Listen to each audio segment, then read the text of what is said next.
আজি মই প্ৰস্তুত কৰিলোঁ চিকেন সালাড। এই সালাডটো খাবলৈ খুবেই সোৱাদ হয়, কিন্তু বনাবলৈও সহজ। এয়া হাড়দি নথকা মাংস কেইটুকুৰামান লৈ ল'লোঁ আৰু নিমখ হালধি দি প্ৰায় 20 মিনিটমান সময় থাকিবলৈ দিলোঁ। তাৰপৰা পানীৰে ধুনীয়াকৈ ধুই ল'লোঁ আৰু চচপেনটোত অকণমান পানী দিছোঁ আৰু সিজিবলৈ অকণমান নিমখ দিলোঁ। পানীখিনি এনেকুৱা জোখত দিছোঁ যাতে মাংসখিনি সিজি যায় আৰু পানীখিনিও শেষ হৈ যায়। শেষ হোৱাৰ পাছতে এয়া হেতাখনেৰে মাংসখিনি অকণমান ভাঙি ভাঙি ল'লোঁ।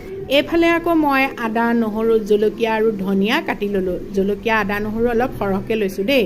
তাৰপিছত মিক্সিৰ জাৰটোত মাংস আদা নহৰু ধনিয়াখিনি দি লৈ এবাৰ মিক্সিৰ বাতিটো ঘূৰাই দিলোঁ। একেবাৰে মিহি হ'বলৈ দিব নালাগে। এতিয়া এখন প্লেটত উলিয়াই ল'লোঁ আৰু গোলনেমু এটা লৈ সালাডখিনিৰ ওপৰত চেপি দিলোঁ।